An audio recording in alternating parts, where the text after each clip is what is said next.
What's up, you fucking weirdos? What's up, you fucking weirdos? Welcome to where the weird ones are. Yeah.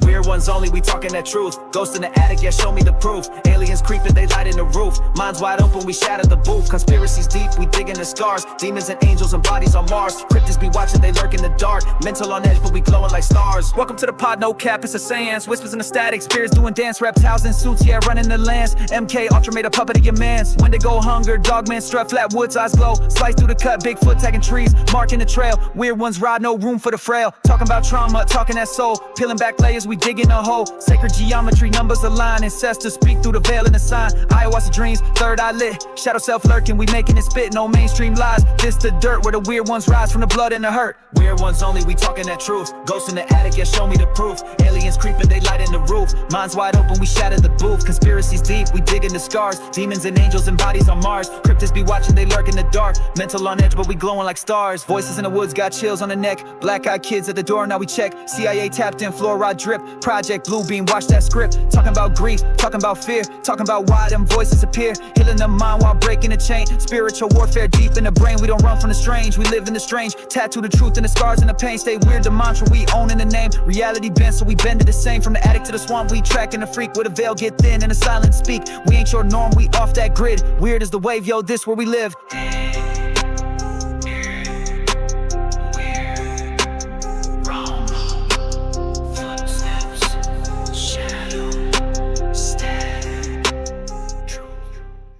Would you like to hear a story?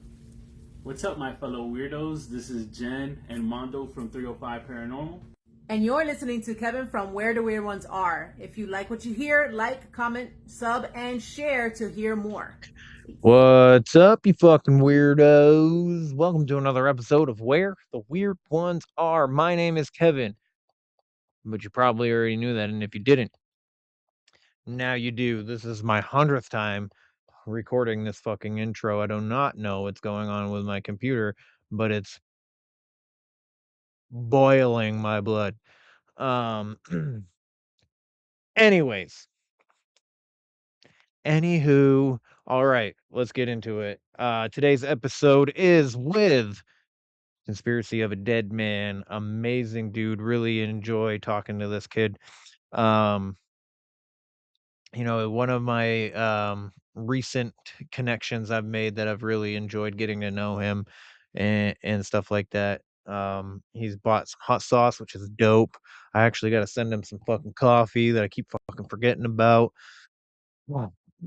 Anyway, this episode is it's just a chit chat. We talk a little bit about conspiracies, just kind of like shooting the shit, getting to know each other. And, I really enjoyed this conversation. I didn't have a topic, and I wasn't expecting really one. I figured we could just riff and we did well. At least from my perspective, if you don't like the episode, then you don't fucking like the episode and you can go listen to another fucking podcast because I don't give a fuck. But yeah, if you do, cool. If you do like it, that's cool. That's cool. I'm happy you're here. Um, yeah, quick shout out to the sponsor, Flavors of the Forest. You can go check them out at flavorsforest.com. It's raw garlic dust. They freeze dry it and they compound it into a powder. Shit's super potent, way better than anything you're gonna get at the store. I promise you. So go scoop you up fucking 100 bottles right now before they sell out. You can also follow them on Instagram at Flavors Forest. Amazing. I love it. And if you happen to be experiencing any kind of mental distress here in the United States, you can call or text 988. That is the suicide and crisis hotline. And they're here 24/7, available 24/7 for any mental health needs that you may have. They provide you with all the resources and whatnot to help you out in your situation. And I need you to know, like, reaching out and asking for help is not weak. All right, because you deserve to be here and you deserve to be you deserve some help, you know? Um, and I just want you to know that, you're not alone.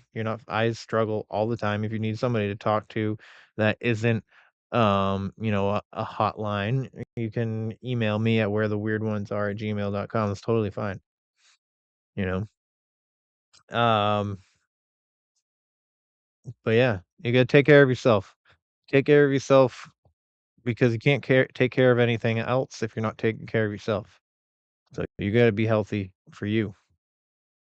And that's mentally, spiritually, and physically, all the things. You're an amazing person. You deserve to be here. Know your worth. You are worth it. You are enough. I promise. So, um, let's take a minute. I did a High Rocks competition in Phoenix, Arizona this past weekend. That shit humbled me right fucking quick. I'm gonna tell you that right now. Um, I'm not in my 20s anymore. I do not bounce back as quickly, and I never thought this day would come, and here it is. But I also could have trained a little bit harder in preparation for it, but that's all right. I've always been fairly athletic. I did, I had football in high school, and I did MMA and shit like that. Um, I've done a bunch of Tough Mudders, which is also physically challenging. This High Rocks is just different. It's just a constant um working on your heart, your cardio. And then you got like the lactic acid build up in your muscles. I'm fucking probably not even saying that correctly, but that's lactic acid, lactic. I don't fucking know. Lactic acid build up in your muscles. So then your muscles get really fucking tired and strained, and my calves started tightening up on me, and I was having a hard time running. I also didn't drink enough water or have enough of the electrolytes before I did the race, so that's my bad. But I'm gonna do another one. I'm gonna do Boston when it comes to Boston. So if anybody out there interested in challenging yourself, I know a lady that can give you a workout plan and a meal plan to help you get ready for a High Rocks competition race thing. So it's HYROX. It's a lot of fun. I had fun. No, maybe not a lot of people will think it's fun, but I thought it was fun. Anyways, I think that's it. I really hope you guys enjoy this episode, and if you don't, like I said, there's so many other podcasts out there you can go listen to. It's not gonna break my heart. I'm still gonna be here doing what I want to do. Book 2 is out for Rizzo and Weird Son. Go check that out. And I think that's really all I gotta talk at you today. I think that's all the talking at you that I got to do today. So, okay, love you. Bye. Where the weird ones go production.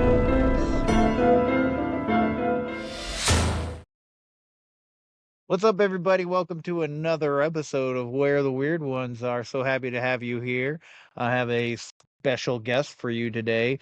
He is Conspiracy of a Deadman, and he's a pretty dope dude. I like him a lot. I checked out his show. I enjoy it. I think you should check it out too. It is called SpeakinCOAD. K. Why the fuck do I want to say K? COAD. And he does it with a couple of his buddies, so you should definitely check it out. I enjoy it. I enjoy the trauma dump, personally. So, but anywho, I'll let him introduce himself to you and his show. Let him know. Let the two people that listen to this show know a little bit about yourself and where they can find you in your show. Hey guys, I'm a Code Conspiracy of a Deadman from the SpeakinCOAD podcast.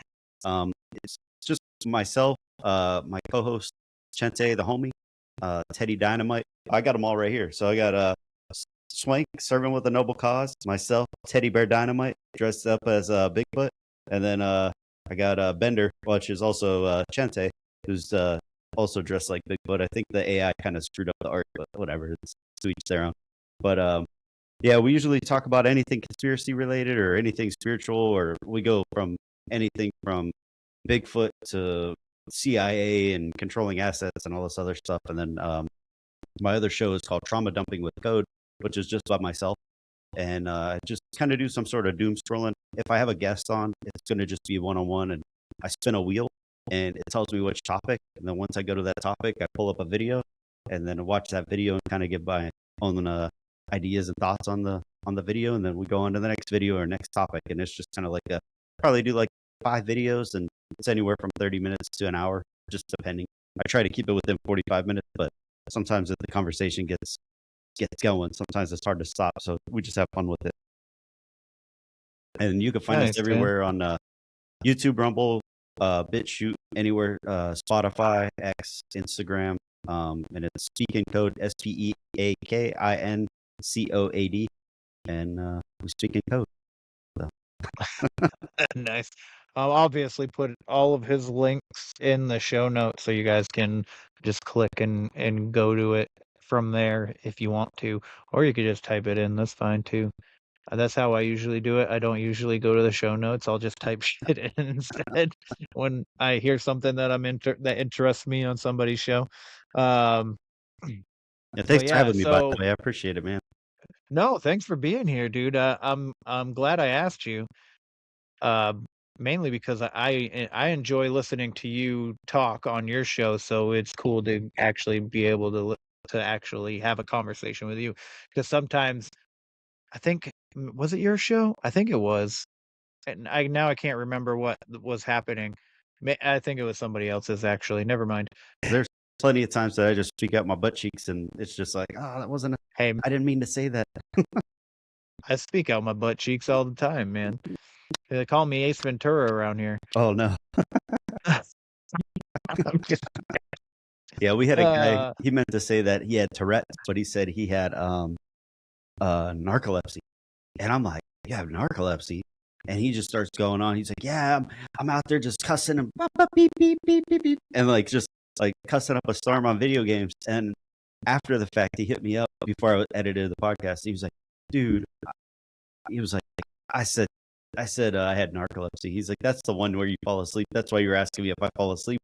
He's like, I meant to say Tourette's. So I had to put that as like a little warning in the middle of like, as he was saying it, I was like, he meant to say Tourette's. So, but it happened. That's hilarious.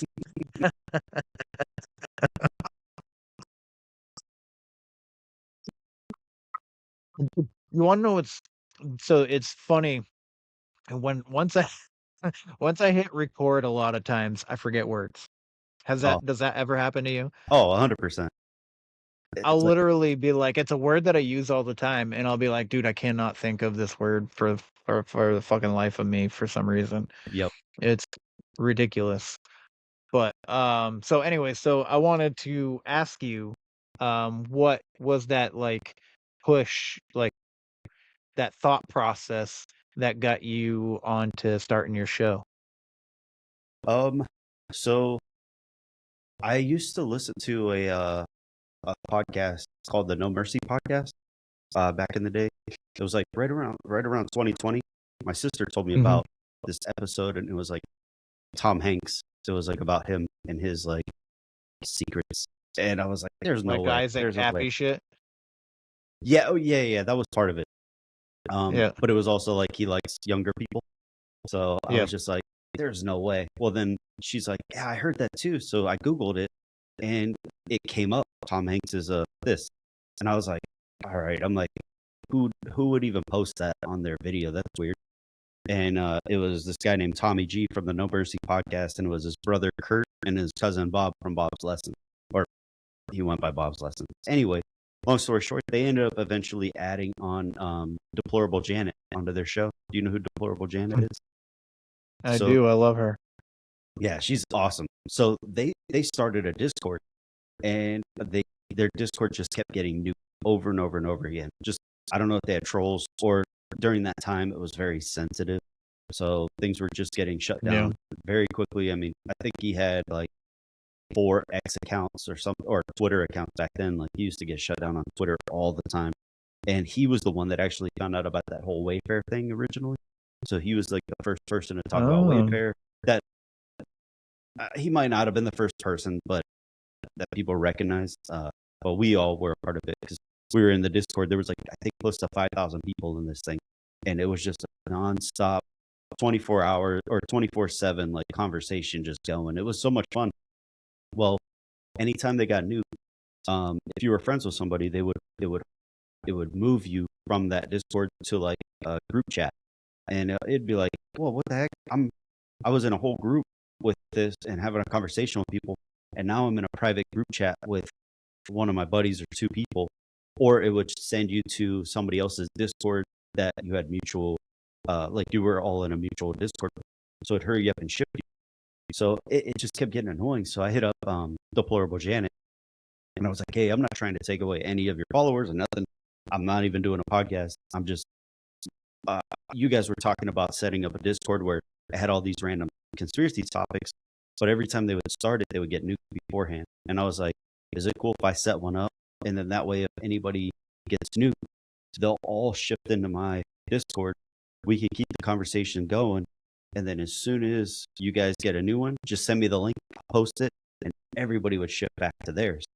Well, it went on probably like 6 or 7 times. And it got to the point where like some people were like, dude, I like yours better. You're not getting nuked, and you don't have the trolls coming over too. So I was like, all right, cool. Well, then probably like a year or 2 later, I was like dealing with some personal stuff with work and not sure what I was going to do. And I took a break from it. So then all of a sudden, one of the guys from the Discord, he hit me up. He was like, hey, dude, your stuff got nuked. I was like, bro, you got to be kidding me. I wasn't even in there. So I checked, and it said something along the lines of I was spreading hate and something violence or something. I was like, something about violence or spreading violence or something like that. And I was like, I wasn't even a part of like, this was my channel, but I wasn't even talking about that. Nobody else got banned. I was the only one that got banned, and my channel got deleted. So I was like, screw this, I'm done. Like and then I was dealing with some stuff until probably around like October, I think, and then I got like a new job. So then I ended up just thinking about it. I'm like, man, I gotta come back. How's a good way to come back? And I'm like, I was trying to come up with like names and like a username and profile for a Discord. And I was just like, well, I was thinking of like, what's a way to come back? And I was like, you're dead, but you're not dead. And I was like, well, there's conspiracy theory. I was like, oh, Theory of a Deadman sounds cool because that's a band that I used to like. I would catch every once in a while, or Rev Theory, Theory of a Deadman. And then I was just like, what about Conspiracy Theory of a Deadman? And I was just like, oh, that seems too long. I was like, well, Conspiracy of a Deadman. And then I looked at the acronym. And I was like, oh, it means code. I go, I need people to speak in code so we're not getting banned. So I was like, well, we'll speak in code. And then I just merged it all together because I'm weird like that. And I started the Discord, came back, and it was almost like not to sound like sacrilegious or anything like that, but it was almost like my second coming in a way. So I was like a dead man. They think that I'm dead. That's the whole conspiracy, is that I'm actually back, and I never died to begin with. I just was reborn into a different kind of character. And I'm huge into wrestling, so the Dead Man, the Undertaker, all that stuff was kind of fun to kind of roll with. And then hit up Chente. I worked with him, and Teddy Dynamite. I've known him since I was like 6. So I was like, what better way to hang out with my good friends? Chente is like really big into like Isaac Weishaupt. So he does like occult symbolism in music and movies and stuff. And then Teddy Dynamite, he's more or less like our skeptic. He's open to stuff. He's very open-minded to everything, but he's like, takes everything with a grain of salt. So I was like, that would be kind of cool to have like a back and forth between me and Chente, us introducing new ideas and theories to Teddy Dynamite with him questioning us. It was a way to kind of give us pushback, but it was also a way for him to give us his own theories or ideas on the situation too. And then I think a year into it, we ended up adding, or maybe 2 years into it, we ended up adding my future brother-in-law. He's my brother-in-law now, Swank, aka Servant with a Noble Cause. So he helps out with he helped me transition all the podcasts into to having audio, like good audio. Like before, we were recording with my phone next to Teddy Dynamite's phone with him on Chente on speaker, and it just was like people were like, "Dude, it sounds like you're underwater." I'm like, "I was in my basement. I don't know what to tell you." So, Swank ended up telling me to get a Behringer and telling me to get what kind of equipment and stuff, and then I bumped up to Shure mics because the other mics just wouldn't work half the time, and kind of went from there. But it's been fun and it's been a weird ride for sure. But it's definitely been like well worth it. Meeting new friends, making new friends, and meeting new people along the way too. I had one of the guys, Matt Lane. He actually lives closer. He's like an hour away, so we actually had. He was like one of the first guests we ever had in person. So that was kind of cool to Oh, nice. even offer up, you know. That is cool, man. Yeah. That is cool. Well, you guys do a good job, I Oh, think. thanks. Like you cover great topics in the conversations back and forth between when you have everybody on and stuff. It's it's not boring or anything like that. So That's good. I think Thank you you. guys do a good job. You're welcome. There's There time. was I'm like, one "Where we episode. going?" I think it was one of the first episodes I listened to. Actually, I think it was because I think it was the Chucky Danger one. Oh, nice. I love Chucky. Chucky's been on my show twice now. Cool. And so I listened to that one because you told me to. And I think in that one, Teddy talks about him working with younger people and about how he says movie quotes, I think. If it's not that one, it's No. one around that time. Yeah, it was probably He's around talking. there. Because Chente, or I'm sorry, with Chucky Danger, it was Chucky and Outlaw from the Counter Call podcast. Oh, it's just them and you. Okay, Yeah, it was so just it's us three. probably I probably just listened through and then Yeah. just they all mixed together to me No, for for sure. me. But there was one where Teddy was talking about younger people that he works with and that he would quote like he'd say a movie quote or something and they would be like, "What the fuck?" And he'd be like, "Oh man, come on, you fucking kids," blah blah blah blah.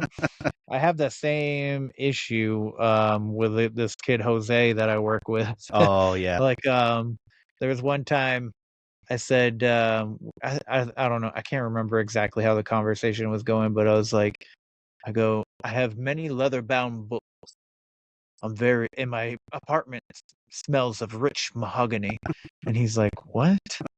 I was like, "I'm very important." It's like, "Okay." Yeah. And I go, "You never seen that movie?" He's like, "What movie?" I'm like, "Anchorman." And he's like, "No." Yeah. I'm like, Jeez. "Oh shit." Because he's 25. So He was that movie 6 when came that out came out. when he was like, he was a child. Jeez. So I don't know. It's funny at the same time, but also, older people when they quoted movies too, like I didn't know what the fuck they were talking about either. So, Yep.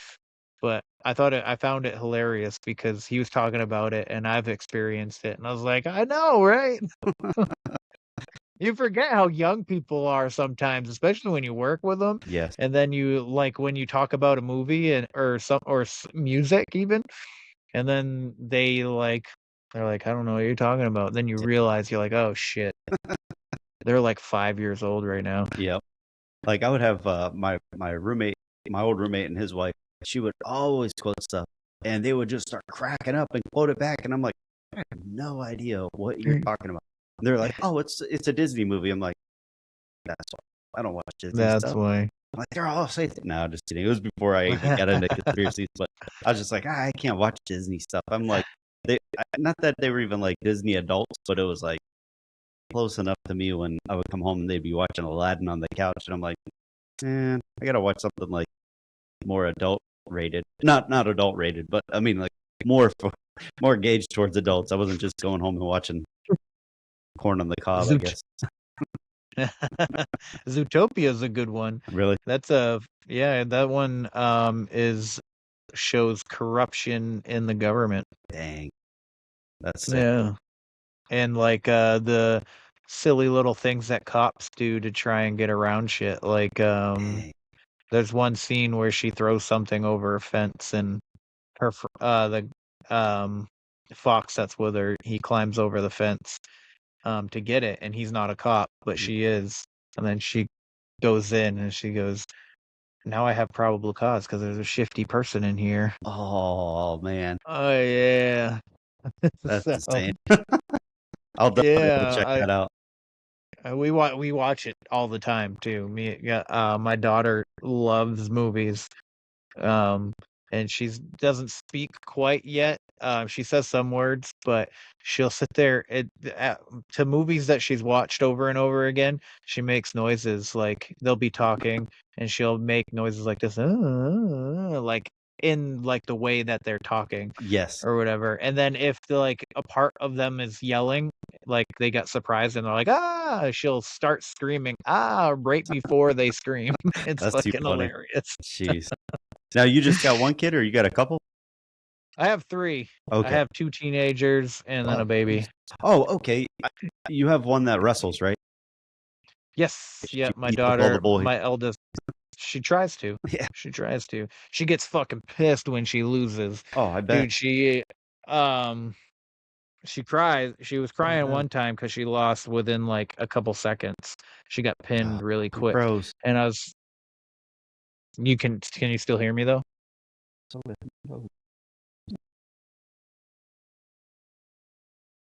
Can you hear me? Ruh-roh, SpaghettiOs. Yeah. All right, I got you back. Oh, okay. I was like, you I was like, froze the for a hell? minute. I was like, oh crap. Yeah, so what I was saying, she lost a match 2 weeks ago. It was like within 11 seconds the kid pinned her, and she Wow. was crying about it. And I was like, hey, I was like, look, I was like, you're older now. Boys are built different. Mhm. They're a little bit quicker, they're a little bit stronger, they're a little bit more aggressive. I was like, testosterone's a crazy thing. You don't have it. Yeah. Like, yes, you do in a way, but like it's just different. Yep. I was like, so these kids are going to be a little bit harder now at this age. So she understands. She's gotten a couple pins now, but she pins girls, so she wants to do girl tournaments now. Dang. So, but she still goes out there and gives it her all. A lot of the boys will apologize to her after they win and stuff. Be like, "Sorry, Dad, I didn't hurt you, did I?" Yeah. Just kick some in the She's like, balls. "No." She's like, "You didn't fucking hurt me." She's just like, "I'm just mad that I lost." Man. Did you wrestle at all when you were younger? Yeah, I did a little bit. I wasn't good at it. I'll be honest. I wasn't good at it. I played football. I wanted my son to play football, but he didn't like it. He played 1 year, but also the coaches were fucking retarded, and they confused the shit out of him. So that kind of hurt his confidence right there. They kept changing his position, and they're like, "You don't know the fucking play, what you're supposed to do," and he's like, well, every time I come here, you're telling me to fucking line up in a different spot. Like, and Jeez. I had to have words with him one time because he was supposed to be a receiver, and then they kept trying to put him as a lineman, and I'm like, Oh, that doesn't make any sense. like an offensive 'Cause, lineman too? yeah, offensive lineman, Jeez. and I'm like, that doesn't make any sense. And then it would change, like the line, he would change spots. He was a tackle, and then he was a freaking guard, and then he was a tackle again, and then they'd put him at wide receiver. I was like, you can't fucking do this. You're confusing him. Yeah. So, That sucks. Yeah, our school didn't even but have a freaking wrestling team. I wish no, it would have. I don't know if I would have even stuck it out. I might have did it and threw up one, but like I'm done. Where like I got friends that are like they're real big into like pro wrestling. They're like, oh, I would have loved to. I'm like, it's not the same. Trying to suplex somebody like or a brain buster or something. You're like, that's not how this works. my buddy Travis showed up at a wrestling match when we were kids with a cape on, Jeez. and he stood there. He stood there like this. He said that I remember him saying it too. He told me he's like I thought they were gonna call my name and I was gonna be able to make an entrance. That's hilarious. Is that the same thing, you weirdo? Oh man. My buddy's school, But he had a kid that he was like real big into like jujitsu. So he went out for the yeah, wrestling team and he's like, they're doing practice and he's like on his back and he's like going for stuff, and they're like, "Dude, you got pinned." He's like, "What? I would have got him in an armbar." You're like, "That's not how any of this works." He's like, "What are you talking about?" He's like, "I would have got him in this. I would have reversed it." They're like, "You're not supposed to get pinned. That's the main thing." It's like, screw this. But, Yeah, you gotta stay off your back, man. You Yeah. gotta stay off that back. Um, which reminds me, my daughter would have won last week. I think it was against a boy. She had him down. She had him pinned, and the ref sat there and watched. It was a good 10, 15 seconds wow. of Pinning her him the whole just time? no, like they were struggling, but she Oh. did pin him at one point, or her, whichever one. I can't remember. But the ref like kind of just sat there and watched, and it was down, like he was gonna call a pin when it came, and then he sat up and blew his whistle and said they were out of bounds. I was like, she's like pinning them, Yeah. Jeez. jerk. But you can't yell at the coach. You can't yell at the refs. You gotta respect them. They do donate their time to do it. So Yeah. And they have I get it. cauliflower ears, so they can probably wrestle too, right? Yeah, Never mind. I yeah, won't mess with you. yeah. I'm a stand up. I like to stand up, and I'm more of a boxer, I guess you could say. No. I did do cage fighting for a little bit when I was 18, 19. Okay. That's it. But yeah, I did 4 matches. I went 3-1. I lost to this big fucking dude. I swear to God, this guy was not in my weight class. He was out of it. He was Yeah. so. But then again, he was probably just more lean than I was. But he was huge, Jeez. and I went to Massachusetts to fight him, but he won by.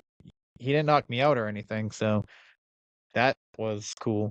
Yeah. We did all 3 rounds, Man. but yeah. Sometimes I wonder if I would have stuck it out, if like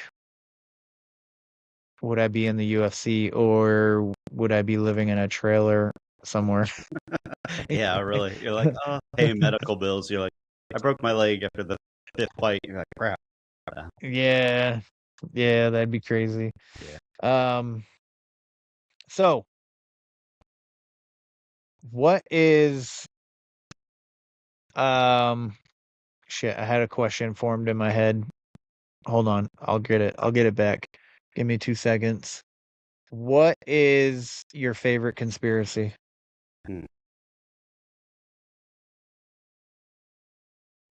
I do have to say real quick before you do answer, though, is that 2020 was pretty much an awakening for me, Yeah. as it was for a lot of people. Always kind of believed in stuff back then, but when I posted, I was watching all this stuff happen, and I posted a video of Pitbull talking about Event 201. And this, first of all, when I researched it and everything, I looked at, well, I looked into it, Yeah. and checked it out, and it is a real thing. They really did do this. And then Facebook kicked me off Facebook for 3 days Jeez. because of that video, and I was like, that doesn't make any sense. That is that like Event 201 is a real fucking thing, and it really happened. They really did it. And then I was told that I was spreading misinformation. Mm. Yeah. Now, were I was you like, what the showing the fuck? video, or were you doing your own video and talking? I just posted it. So you just reposted, and they're like, "You're spreading misinformation." You're like, Yes. "Why is this video still up and available then?" Exactly. That's what I never understood. Like, I was listening to Joe Rogan, and he was talking about there's misinformation, there's disinformation, and there's malinformation. And with malinformation, that one's the craziest one to me, because I feel like that was the majority. They just didn't have a definition for it yet. But malinformation is supposedly information that is detrimental to the population. If they hear it, they're going to lose trust in the person, and they keep that information away because it is actually bad for us as a collective, I guess. So, yeah, that stuff was frustrating. 2020 is when I definitely woke up to. There were some things that I was into before that. That I was like, I don't believe the government. I don't trust the government as much as normal people, I guess, would. But that was after watching like Narcos. You ever seen that show Narcos? No, I haven't. It's freaking dope, man. It's about the first season is about Pablo Escobar. Yep. The second season ties into Pablo Escobar, and then the third season ties into the Cali cartel out of Colombia. And then they ended up doing a sub series, like another additional series, but instead of it having any ties to Pablo Escobar or like the cartel out in Colombia, they kind of overlap a little bit. But it was like season 1, it was Narcos Mexico. And season 2, it was like Narcos Mexico again. And I think 3 was, I think they had another. I think they either had a third or they stopped after like the second season of Narcos Mexico. But it's all under the same umbrella of the show Narcos. So that's where what is his name? He's like a Star Wars guy now. He's been in a ton of stuff. I think he was the Mandalorian. Pedro Pascal or whatever the fuck. Yes, I don't like him. That's how he got his start, was on Narcos first, before any of that Star Wars stuff. But they he was in Game of Thrones too. Yes, yeah, he did Narcos after Game of Thrones, because Game of Thrones he was only in like a couple episodes and then got his head smushed. Yeah. Yes. You're like, I rewatch that scene all the time. No, I do actually. I don't like him. Oh man. Yeah, with Narcos though, it was freaking sick, man. It was so dope. And then they had, well, dope, pun intended. But they had ties to Barry Seal and so Barry Seal was in the show Narcos, but then they also did another movie with Tom Cruise. So if anybody wants to know kind of the rabbit hole that I went down ahead of 2020, it was Narcos Mexico. Then it was American Made. It was with Tom Cruise, where he plays Barry Seal, bringing drugs in from the cartel in Colombia into the United States. He drops the bales of cocaine into Arkansas. The Arkansas governor at the time kept it a secret so that way it didn't make the president of the United States at the time, which was Reagan, look Bill bad. Clinton. Yes, yeah. So, and then you had the other guy was Gary Webb. Gary Webb, there's a movie about him called Kill the Messenger. And he pretty much was the person, he was a journalist for the Washington Post, and then a smaller newspaper company at the time.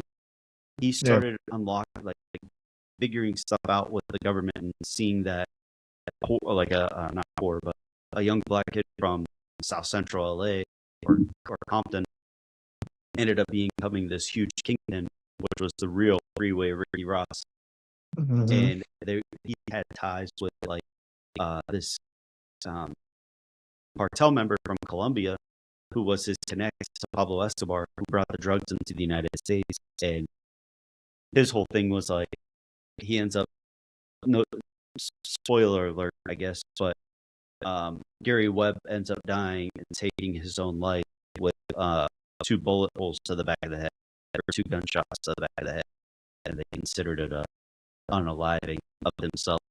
So those ones were like very interesting. Yeah, so those are the ones I love. Very interesting. Because it's like people would still to this day be like, "Oh, the government wouldn't do that," but you're like, the government did do that, and it's all available for you to know. You're just not wanting to not take responsibility, but take responsibility in some of your own, like, I mean, it's almost like their opinions are too blurred. It's like they don't even want to like pay attention to stuff. Yeah. 2 years ago, everybody was like, the government's not up there making clouds and blah, blah, blah. And then what happened in 2024, there was an episode on the Travel Channel talking about how they seed clouds. Yes. And they make clouds. And I'm like, hello. Like literally you see the jets up there. You see them making these marks. They don't go away, and then they become a little bit bigger. And then what happens within like 24 to 48 hours? It starts raining. Yep. Or fucking. Or you have no sun. Or that. Yeah. Even. I feel like that's how they control like they manipulate people's emotions in a way. Yeah, If it's a nice sunny I day could and see you're that. like, man, it's gonna be so sunny, and then you see those trails, you're like, well, it's gonna be cloudy tomorrow. And then the next day you're like, oh, it's cloudy. You're like, you're more depressed. And then you see it's raining. You're like, well, I had plans, but they had to go and make these things in the air to supposedly, I don't know, who knows what they do with all that crap. I heard Yeah, somebody dude. said that. Go Oh, ahead. no, you're fine.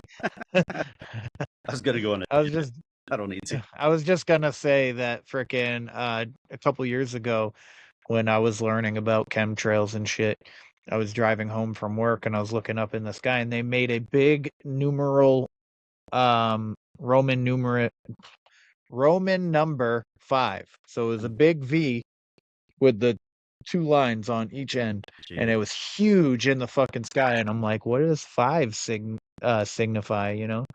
I didn't know. My buddy Anthony is the one that he said something about it. Now I can't remember what the fuck he said, but he's 5G. No, just kidding. yeah, maybe, I don't know. maybe that's when the birds were dying, Yeah, that's when they start but birds aren't transmitting real. things. Nope. Somebody's like, I eat chickens. I go, they're not real. They're rats with wings. They just put the frog legs on them. I'm just kidding. Really, what came first, the chicken or the egg? I think that's chicken. Yeah, I feel like I'm a creationist. Plus the other thing too. I think if there's an egg, there was another animal there. They're like, hey, what's this? I mean, they could eat it. yeah, yeah, like a raccoon. Yeah, or a snake. I was talking to the ladies of Cryptid Women's Society, and they have I think it's Lisa. She's like, you know, there's a big conspiracy about raccoons. And I go, what? And she goes, where'd they come from? They're not naturally from the United States. Where'd they come from? And I was like, what? I didn't know that. They're like a I marsupial. don't, Are they a marsupial or they're like a rodent? I don't know what they're considered, to be honest with you. They're like a mixture. Because then They're annoying as fuck, I can tell you that. yeah, they're banging on a trash can. You're like, get out of here. Oh my god, yeah, they killed 3 of my chickons. Oh, I thought you were gonna say don't. I was Fuckers. about to freak out. I'm like, Yeah, no. sick Rizzo on her. Oh man.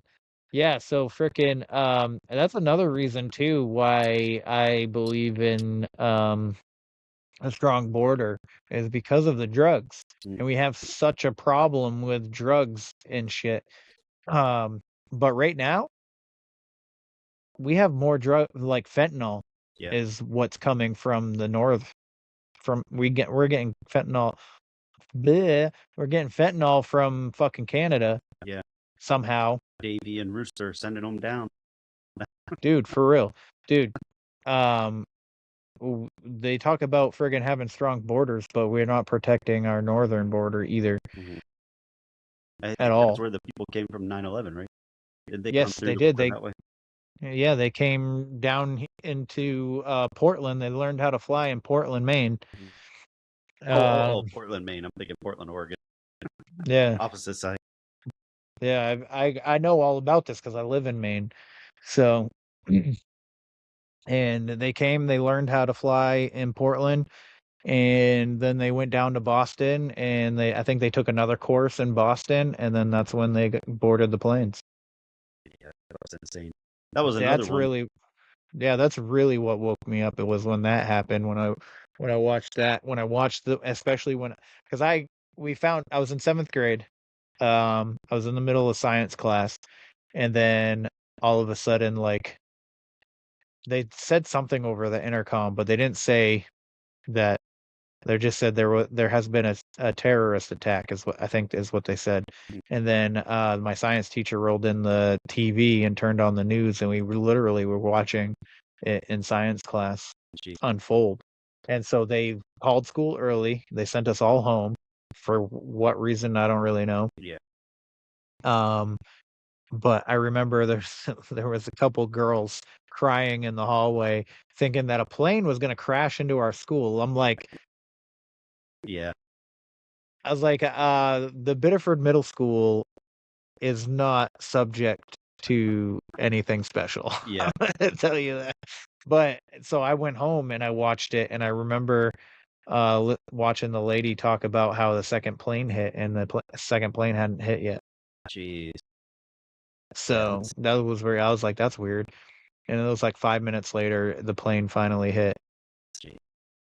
Yeah, I was in 9th grade, and I was like in a math class, but we had these those big box TVs that were up. They had them like hanging in the corner or something, and I remember walking in the class, and I was like, "What the heck?" My teachers were all talking in the hallway, and I was like, "What is this?" I thought I was watching like Die Hard. I was like, "Why do they have this movie on? Like, this is weird." But it looked like the news. Yeah. I was so confused. And then, I think the second one hit while I was waiting, and they're like, "Oh my god!" Like the teachers went out. I'm like, "Oh no, another one hit!" I'm like, "What is this?" They're like, "It's the World Trade Center." I'm like, "What? What is that?" Like, I don't know. I'm from Ohio. Like, I don't know what any of this stuff in New Yeah, York is. I didn't know what the World Trade Center even did back No, then. I was like, "Is that the stock market?" They're like, "Nah, not quite." And I'm like, I don't know. I still don't know what it is. I still have no idea. I never looked into it, and I'm like, people never told me. I'm like, it's like I feel like Andy Dwyer when he's like, I don't know who Al Gore is, but at this point, I'm too afraid to ask. It's like that's where I feel like with the World Trade Center, like I don't know what the World Trade Center was used for or what it is, and I still don't know. And at this point, I'm too afraid to ask. Yeah. Well, they had I know that they had like a bunch of government. It was like a bunch of government stuff. Okay. That's all I have gathered, but there's buildings also around it. Like there's there was a building that had CIA offices in it where they had files.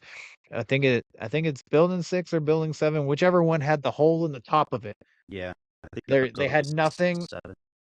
Yeah, and that one had stuff about immigration, and I have a freaking whole notebook on notes on what each building had in it and what I they possibly could have been trying to destroy. I mean, with the Pentagon, that doesn't even look like a plane hit it. It looked like an explosion from within. Yep. And all of the And views then and all the cameras, they all didn't work that day. You're like, yeah, yeah, I wonder why. I mean, interesting. yeah, it's like the Epstein of buildings. You're like, hey, I mean, it's like, Yeah, yeah. it committed suicide. You're like, no, I didn't. I swear. It's like the building Everybody exploded. involved with the Clintons die from suicide somehow, Yeah, some way. Like that one guy that hung himself from the tree with a and shotgun shot blast. himself in the chest at the same time. I'm like, what? Yeah, and put the chair away. Yeah. Yeah. Do you ever collab with anybody else from Maine or work with anybody else from Maine for shows or anything? Yeah, I've done a couple shows with some Maine people, like Michelle Soulier or Soulier. That name sounds She so wrote familiar. this book, Bigfoot in Maine. Bigfoot in Maine. Yeah, she got a bunch of stories, collected a bunch of investigated a bunch of people's encounters and stuff like that. And then there's Nomar Slevik, who wrote a few books, and he's done a documentary on a couple here in Maine that were getting abducted by something, aliens or something. That's awesome. But yeah, there's a few of them. There's 2 other authors that I've had on the show and stuff like that. But as far as like other people with other shows, no. Oh, okay. There's a guy named Kenny Thibodeau. He's Oh yes, okay. yes, yeah. I've had him a bunch of times and stuff, but he had me on his show. I feel like anytime he has me on his show, it's like he has the guest on, and then I'm actually interviewing the guest, and he's there almost as like the mediator. Dude, we had I went on like one of his episodes. They did it on like a Friday night, and he had on a photographer, and the Warrens. Is that who did The Conjuring? Like the husband and wife. He was like a spirit or ghost photographer for them, and like I got to ask questions and stuff to this guy, and I was like, oh, I never know about the paranormal stuff, so I was like, this is crazy. And sometimes I'm too scared, but other than that, it was a lot of fun. That's dope, man. Yeah. I connected with Kenny a while ago. Actually, that reminds me. I totally forgot that he has a show. I was on his show. He's been on mine. We've been trying to connect again, but I always like, for some reason, I look at messages sometimes and then I'll totally forget. Like I'll be like in the middle of doing something. I'll be like, I'll just message him later. Yeah. And then I totally forget all the time, and it's actually becoming a problem now at this point, and it's starting to piss me off that I do that, because then it'll be like a month later, and I'll be like going through my messages, and I'll be like, "Oh shit, dude, I'm Yeah. so sorry," you know. You got to be like me and But bother you. Like, hey, what are you doing? What are you doing? What are you doing? I like your book. I'll buy your book. I'll buy your sauce. Come on, talk to me. No, I'm just kidding. Please, no. Speaking yeah, of your Kenny sauces, man. lives. Oh yeah, sorry. I was just gonna say Kenny lives like 40 minutes from me. Okay, that's what I was gonna ask. If there was anybody close enough to you where you're like, hey, I could have them over, or we could meet up and do a podcast. Get an Airbnb and just have a few people meet up in a location. Maybe kind of. Yeah, that'd be dope. I mean, I've met a lot of people through this podcast, like in like real life. That's There's awesome. been quite a few people. But yeah, no, it's dude, it's so much fun meeting people, and then they're like, "Oh, it's you," and I'm like, "Hey, it's me." Yeah. No, that's freaking sick, man. And like, dude, those sauces are so good, man. Like, I let my cousins try them all. I got a 4-pack for each one of the guys on my show, and then I think the next day, once they all came in, I was like trying a little bit. I was like, man, I got to do something. I was like, I can't just lick them off my finger. I don't have anything like to do. So ordered some naked wings. I was like, put a little bit, take a bite. I was like, I like this one. Open. I had all of them open, and I just kept like trying every wing that I had like 4 different sauces to each one. I'm like, this is good. I like mixing this one. I like the carrot one and the rabbit one and the dog man one. Those are my favorite. I love the blueberry one. I just think that's so like original, and I'll mix them both together and put them on a breakfast sandwich, like bacon, egg, and cheese on a bagel, a little bit of jalapeno cream cheese, and then a little bit of each one of those 2 hot sauces together. I'm like, oh, it's like spot on. It's just too many calories to do all the time. Yeah, that's awesome though. I made the blueberry one. I love with steak. Okay. Personally, for me, I love eating steak with that. Um, but I have a ghost one. Nice. Real hot one? Ghost pepper one. Oh yeah. Okay. It's ghost pepper and pineapple, but I don't get enough of the ghost pepper consistently in the store. Yeah. Because I go to the store for those ones because there's no fucking farm that's gonna have ghost peppers around here. Yeah. It's too cold too long, you know. Just order some seeds but and plant them next to you. I do. Oh, shit, dude. Yeah, I should do that because I did grow some. I did grow some myself over the summer, and I used some of them. But then we got the rest of them from the market, and I decided I'm like, what am I gonna put with ghost? And I used brown sugar and pineapple, and fucking dude, I was hooked. Really good. It fucking melted my face. And then I went on a cryptid hunt in Alabama, and I brought the bottle with me, and everybody tried it, and fucking everybody was like, first of all, a bunch of people were dying. A bunch of people that aren't used to the like hot sauce were like, ah!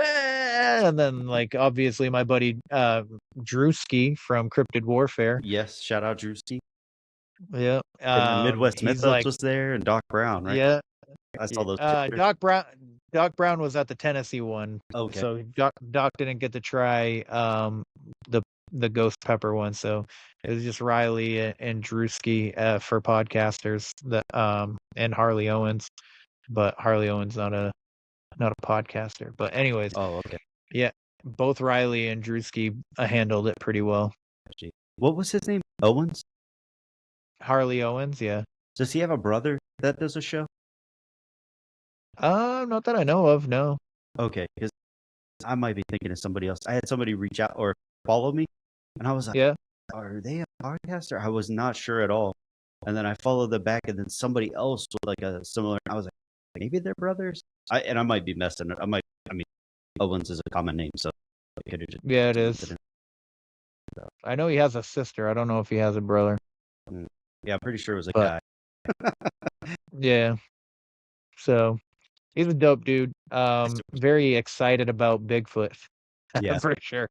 What are your thoughts on Bigfoot, by the way? I know you've had Oh, like Chucky Danger and Outlaw on and shit like that, and you talk about Bigfoot, but what are your thoughts? um, it's like it's kind of hard for me to think that it's an actual like mammal that we've never discovered. Hmm. Like how they're so scarce and like kind of like elusive. Um, Yeah. but I mean, who in their right mind would go into a cave, dark cave, not knowing anything, and how big the caves are? It's like maybe there are like areas where they can find themselves. Like they could easily follow the breadcrumbs back to where they hide or something like that. And we just don't have the capabilities getting down there. I mean, you lose your signal on a phone. You could lose your signal on anything when you take it down somewhere like that, you know. And then if you heard a crazy scream or you heard like a growl, like who in their right mind would be like, I have a gun. I'll just go straight down here and figure out what it is. It's like, why would you even risk that? And then you shoot a gun off in a cave. I'm sure that's so loud your ears Ricochet. would bleed. Yeah, yeah, or a ricochet. But I mean, like if you shot at the thing, you're probably gonna go deaf in a freaking cave. Hmm. But Yeah.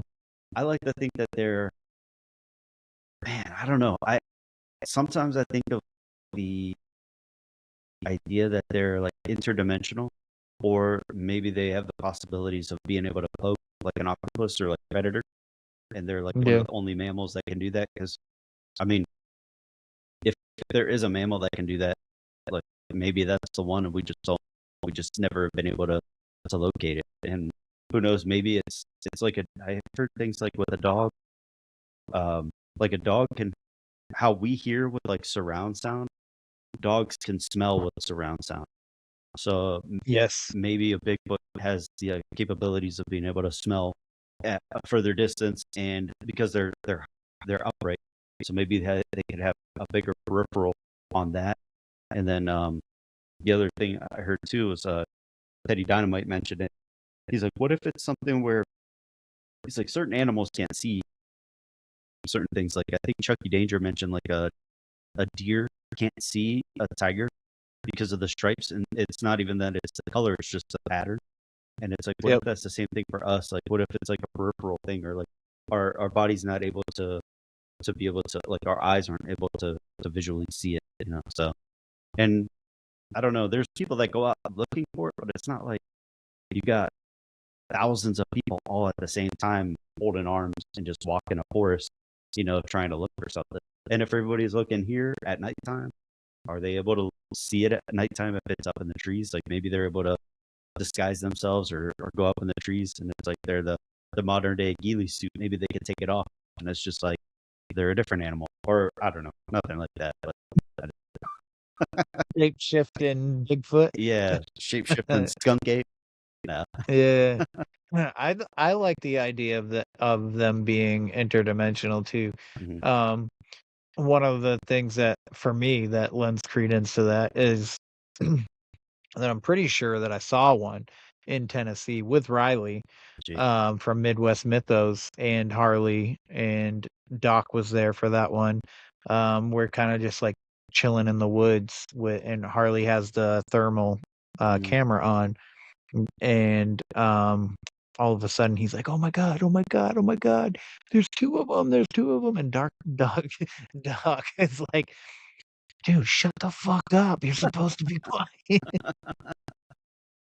They just disappear. You're like, how do they turn into But smoke? yeah, so he showed us. He showed Riley and he showed me, and I think Doc looked too, but I'm not sure. But I saw Head and Shoulders Mm. for sure. And I was like, "Oh my god, dude." And then we ran over to where we saw it, and it's gone. Gee. There's nothing there. There's no footprints or anything, and I'm just like, "That is the weirdest fucking thing Yeah. in the world." So either interdimensional, they can blink in and blink out, Mm. or it's more of a spirit. And you know how spirits can manifest sometimes and look physical. Yep. Sometimes I wonder if that's, something that's happening, like it used to exist, Mhm. and now we just have a spirit Kind of left like over. like a Nephilim, like the soul of a Nephilim almost, where it's like they weren't supposed to be created, but because they were created outside of like, I don't know, the God creation, I guess. Yeah. They were almost like considered like an abomination. So then they're after their bodies end, there's nowhere for their soul to go because they weren't supposed to be created to begin with. Or the same thing with like not even like a Nephilim, but like the giants or something like that. They did some sort of bestiality. Maybe that was something that could have created like a dog man or Bigfoot. Maybe that was the last place they were in. So they're kind of they're stuck to that location. Maybe that's like ties them in. It's like that's their prison. They're not allowed to leave. They're not allowed to go anywhere, but they can kind of come through back and forth. I don't know. That's just some crazy ideas. I think that's Yeah, I mean, broccoli is an abomination. Yeah, it smells like a fart. Yeah, Who likes that? it's human engineered. It's not natural. Wait, broccoli is human engineered? Yeah, Whoa! Did it? they use kale and something else to Was it make broccoli. asparagus? I don't think it's asparagus, but I know. Well, actually, you want to know what? Let me just fact check myself right meow. It's probably cauliflower. Like another All one this smells like a fart. cauliflower is also engineered. It's Gee. not natural either. Hold on a sec. Give me 2 seconds. I think lemons are lime, oranges. They all came from like key limes. What two vegetables or what couple of vegetables or how was broccoli created?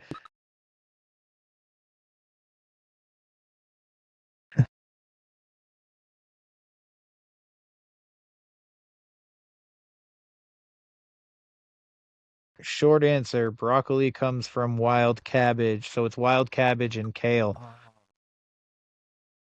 I wonder if you could just make cabbage and make kale, chop it all up, and you're like, this tastes like broccoli. Broccoli, bro. So, yeah, broccoli, the same wild cabbage plant was bred into different vegetables depending on what part humans focused on. So broccoli, cauliflower, kale, cabbage, Brussels sprouts, and kohlrabi are not naturally grown. They were mixed with this What was the last one? cabbage, Robbie? kohlrabi or something like that. Where the fuck is it? It's KOHLRABI. Okay. Sorry, I'm gonna shut off one of these lights. My eyes are killing me. Oh, goodness. You gotta get yourself some Glasses? yeah, some blue light lenses. Oh, there you go.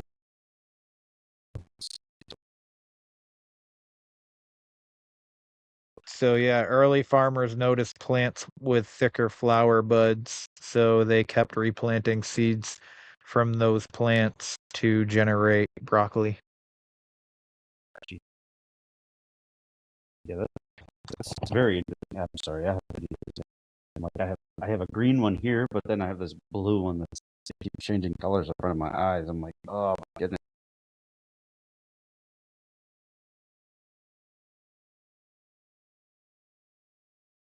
When it comes to Dogman, I think that is definitely either government science operation or also interdimensional. I don't think that ever exists. Like Bigfoot, I could see existing at one point. Yeah. To where it became like a spirit or became interdimensional at some point. So crazy that you mentioned that.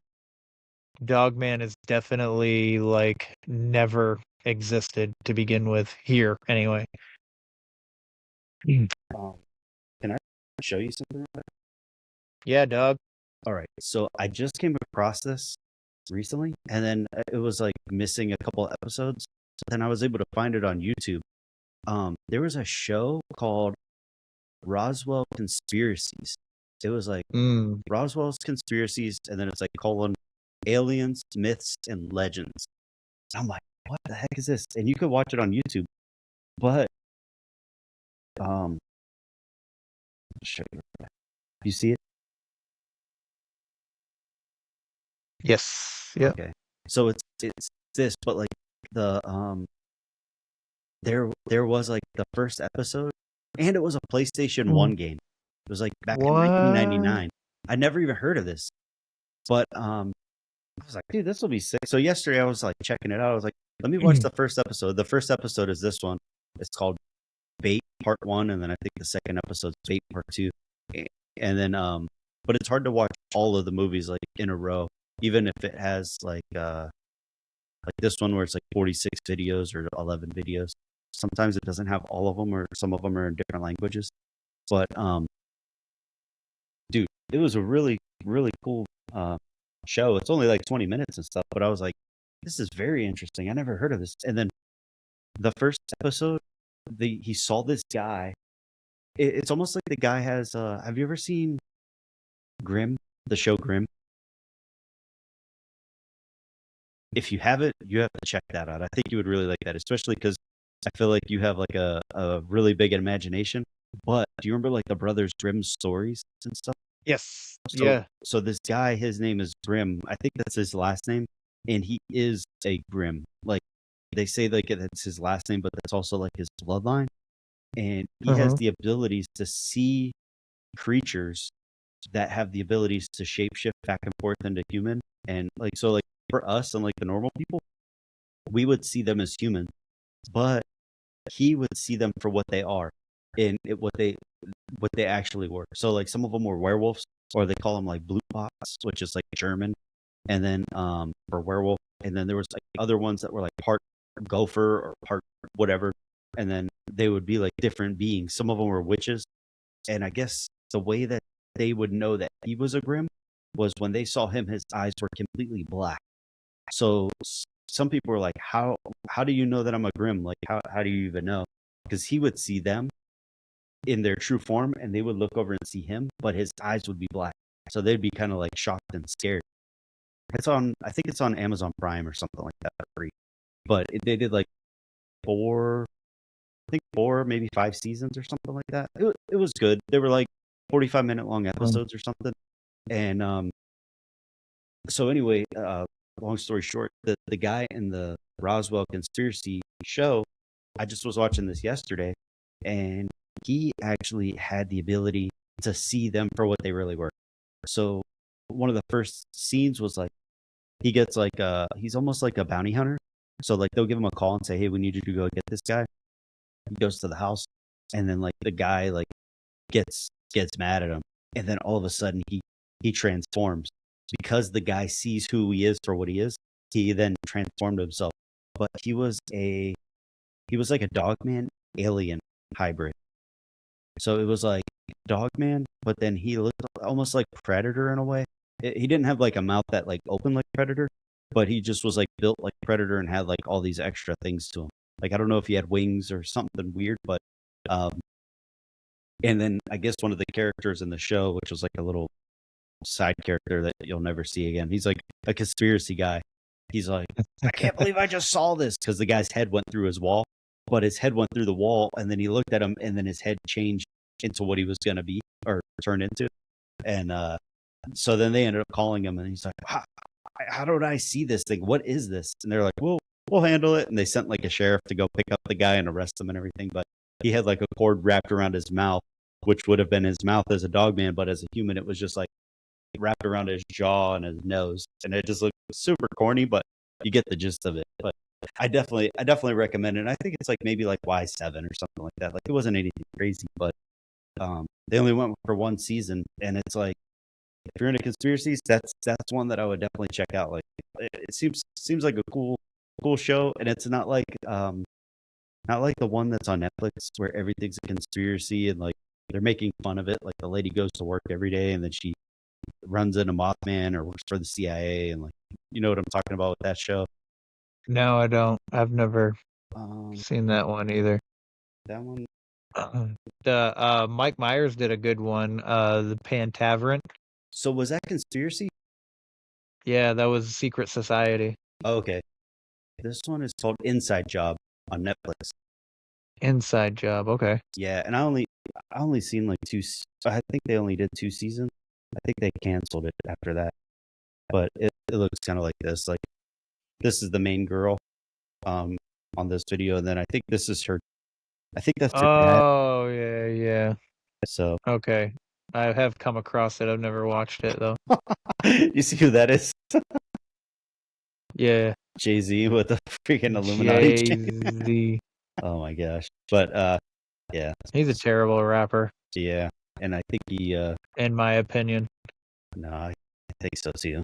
And it's crazy because he was able to supposedly he memorized everything. He just came with it instead of writing anything down. He just thought of something, heard the beat, and like wrote it all. And I'm like, it sounds like you sold your soul, and that's how you're able to freaking do it. No, Channel. yeah, exactly. Calling on a channel demon. Yeah. But yeah, there's a movie too with Roddy Piper Yes. where he has those glasses. I can't remember the name of it. They that Live. was pretty interesting. They Live, yep. I've never seen it, but And- I've only seen shorts and clips on it. Yeah. And then there's Dean Koontz wrote a book about, it's called Twilight Eyes, which is a really good read. I read it when I was in juvie. And it's about this kid.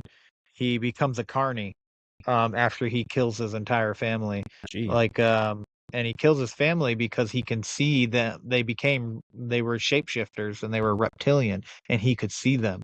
And then he becomes a carny, and he starts seeing these people that are lizards as coworkers and shit. And he's like, oh my god, I got to do something about it. And he follows them to like the secret society and shit like that.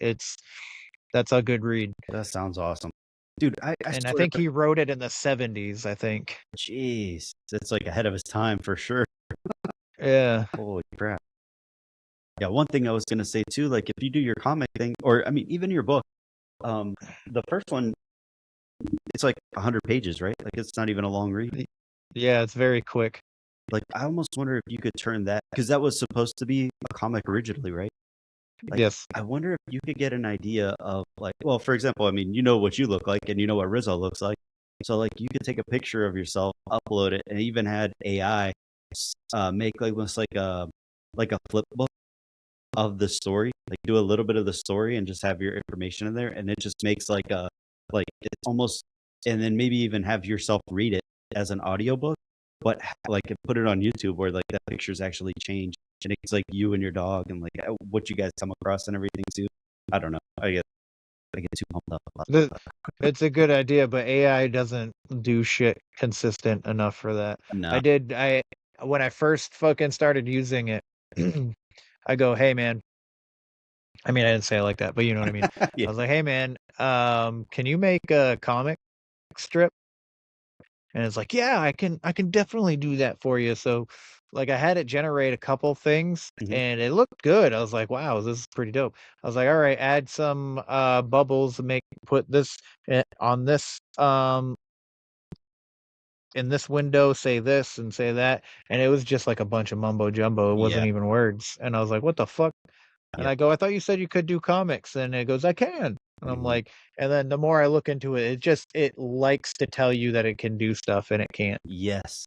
And I mean, even giving you an answer, sometimes you'll find out you're like, that's not the right answer. That's not even mathematically possible for this situation. And yeah, I was using it to look up a true crime story, and it kept telling me that the killer was one person, and I already knew that it wasn't because I was trying to get more extra information on it, just out of curiosity. And I'm like, I was like, he's not the killer. I was like, we know who the killer is. What are you talking about? That is not the killer. Fucking weirdo. That's awesome. Oh man, so like yeah, that's why I don't trust AI, but I do use it for certain things. I did use it for my book covers. This is the first one. So you can get the second one though on Amazon. Yeah, they're both on Amazon. Oh, because when I asked you, you're like, oh, it's gonna be a minute, or was that just time? So I meant to, when I posted that, I meant to say available on Amazon instead of not not online, but Oh, which I should probably go back and fix that. But I meant to say if you wanted an autographed copy, that I'm gonna set it up on my website so that you can pre-order it, and then mm, once if I have enough people, or whether even if I don't have enough people, it doesn't matter. Because I'm gonna order a bulk order of it and have them ship it to me so that I can sign it and send them out and stuff like okay. that. That's So cool. that's what I meant by that post. I gotcha. Okay. I was like, your stuff's already leaked. I'm like, who's getting this? I'm like, well, I didn't buy it. I didn't want to scam you. I published it, and then because the first one took like 2-3 days Oh, before wow. they approved it, right? And then I submitted this one, and like within a couple hours, they're like, "Yep, you're good." And I was like, "Whoa, Oh, what the that's hell?" even faster. So yeah, so I ordered it. I ordered an author copy, and then my friend Rachel ordered one, and she got hers like so I published it on a Saturday, and she got hers on the following Monday, and it took me 2 more weeks to get mine.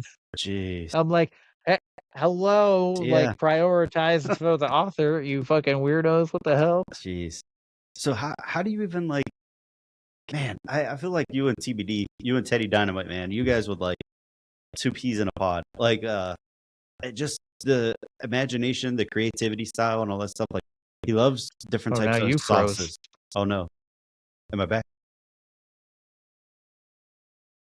Yeah, you're back now. Oh, okay. I was like, am I back? Um yeah, you and Teddy Dynamite, you guys both have like the imagination and the creativity and stuff, but I feel like he needs to get that like I don't know if he doesn't take the initiative, but he does have all of these ideas. And I'm just like, dude, there's so many people out there that have the ideas and the initiative. If I could link you guys together, maybe you could just get pointers or something, or even just call and take notes or something here and there, whatever the case.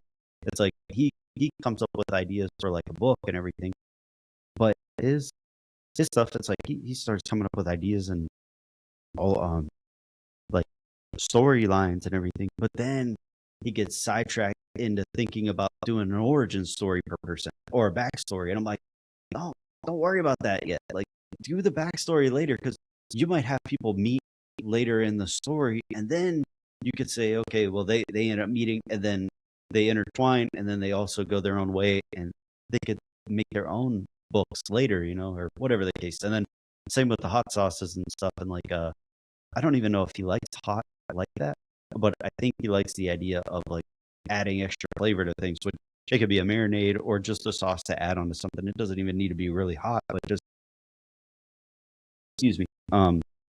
It just needs to be like something that would be good. Flavorful. Yeah, yeah, exactly. Like almost just like a barbecue sauce or something. Oh, 100%. That's what he wants to do is make barbecue sauces. And I was just like, well, you're making hot sauces. Not that they even need to be like pulling away from anything, but maybe even have like a collaboration where he could have a sauce with you or design with you or something. And it's like, hey, and then it maybe just has like a QR code on it where it's like you could scan it and you could take it to our link or your website too. So if depending on who gets it, it's like they get the best of both worlds. Yeah, if I make it, like I mean, I would definitely. I think fucking first of all, I think I could come up with a dope ass logo for it. Oh, for sure. And I think I could come up with. I mean, Teddy Dynamite is a fucking dope ass name for a sauce, in my opinion. Yeah, yeah. So, is it Teddy Bear Dynamite or Um, It's Teddy Bear Dynamite. yeah, It's Teddy Bear he go, Dynamite. well, So yeah. he calls himself Teddy Dynamite because he fought in MMA, and Oh, Teddy did he? Teddy was his nickname, like his moniker. Because like people are like, oh, he's soft and cuddly, like he doesn't look like he would hurt anything. But Mhm. I'm like, you put the bear in Teddy Bear, like don't get it twisted. So when he used his moniker, he's like, I'm gonna go by Teddy Dynamite for the podcast instead of like his real name. I was like, well, I'll put Teddy Bear Dynamite because people are gonna be like, Teddy Dynamite, what is that? But if you add a bear, then they understand that Teddy was supposed to be a part of a bear, like be a bear, I guess. And then that's why like for him, what we did, I don't have any stickers or He sounds like a larger, darker version of me. Yeah, yeah. Much larger, much larger. He's like 6'1". He's a big guy, but Yeah, not that you're not 6'1". I'm just saying, like, he's. I'm sorry. Edit this out. that's all No, I'm right. just. I'm I'm just 6'5". joking. I'm Really? 6'5". Really? No, Oh, I was like, no. dang, I'm 5'8" and a I'm half if I'm, or I'm 5'7", 5'8" if I'm lucky. I'm like, I gotta wear platform shoes. Damn, son. No, I'm 5'10". My son is 5'11", and he's approaching 6 foot right now. And I'm like, damn, Jeez. Yeah. this is weird. I'm the shortest one and the smallest one of the bunch. Like, I'm 5'8". Chente's or TBD Teddy Dynamite's 6'1", 6 foot, and he's probably like 4 something. And then Hmm. Chente's 6'5", and then Swank's 6'8", 6'7", 6'8". Yeah, 6'7". Somebody asked him, So they're like, "How dumb. tall is he? How tall are you?" He's like, 6'7". They were like, "What? How did you know?" He's like, "I don't know what you're talking about." But That's he's funny. like our creative person. Yeah, I think for like Teddy, for a good pointer is to like create that storyline, right? So like you said, he gets a storyline. Well, you got to outline, you got to brand out. So this is how I do it. I have an idea of what I kind of want. And it's usually starts out with like a scene. Like I've thought about a scene and I'm like, oh, well, like that'd be interesting. And kind of like um or like a monster, like with the Rizzo and Weird Son books. Yes. Um it'll be a monster. I'm like, oh, what does this monster do? What is it? What are the powers? How is it killed? What's the weaknesses? What's the strengths? That's what I build off of. And then how do I kill it? Because I need to be able to kill it, or else I'm gonna die. Yeah. Yeah. And then I create I use a couple of my friends as characters, so I already kind of like have a feel for um their personality. So that personality is already there. So you got to work on. You got to know who the characters are. You can't just add it adding a random character that's going to become significant Mhm. just while you're writing it is kind of weird, Yeah. because most writers and for me, like I'll lose like if I just introduce a random character just for the sake of adding characters, I lose like what I was thinking, if that Mm, makes sense. yeah. You know what I It's mean? like your train of Like thought. if Yeah. So like say I'm writing it and then I just add a character that I didn't have previously thought of, and then Mm, I'm just like, well, what is this character's purpose? What's the purpose of the character being in this? If so like every character needs to serve a purpose and to add to that storyline. So having each character, like writing it or even having an idea of each character's backstory is because you got to know their personality and know that what drives them in your story in order to write your story. yeah. No, that's super sick, man. Like, I don't know. I just it's insane because Mm. not the I don't know. My dad used to tell us stories when we were little, and it would just be like Mhm. to keep us from running amok around the house so he could take a nap. So he would try to tell us a story. So every story started off as like, once upon a time, there was a little boy or a little girl, like with it was either me or my sister or my other sister, and then it would always turn into he would tell me and my sister that's closer to my age, like we were probably like 3 or 4 or 5 or something. He would start telling us scary stories because if we were too scared, there's no way we're leaving the bed, or leaving the room without him, So Yeah. I'm like, that was a way for him to know, like, all right, I'm gonna get them scared enough where they're not gonna want to jump out of the bed because there's sharks under the bed or there's whatever the case or witches or whatever the case. And then it got to the point where my youngest sister, she just would be like, no, I'm too scared. So then he started adding Winnie the Pooh to the stories, and we're like, this freaking bear sucks. Like, get this crap out of here. So we're not scared now. Like, you had to import my crappy dog that I had at the time that didn't care about us and wasn't nice, and then you got to input this Winnie the Pooh character. Get out of here. It's like I want to be scared of, like, make us Hansel and Gretel, or make it so like we're on a boat and we can't jump off the boat or whatever the case. And it was he would all do it on a cuss, like just just riff it, and then we'd be like, "Oh, do you remember this story that Dad told us?" My dad's like, "I don't remember any of this. Like, I just made it up as we went." Like, it would get to the point where he'd be telling us and falling asleep at the same time, and he would be like, like he turned into Joe Biden, and I'm like, "Daddy, stop saying bish," and they're like, "What's bish?"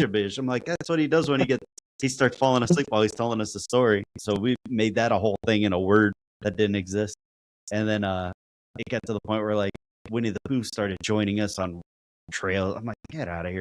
We'd be like, "All right," we would check out. He would fall asleep. Me and my other sister would go cause chaos in the house, and the little sister would just stay upstairs and be too afraid because Winnie the Pooh was scary for her. I'm like, "Yeah, shut up." But we're all adults now. We don't care about Winnie the Pooh. That's funny. That's funny, man.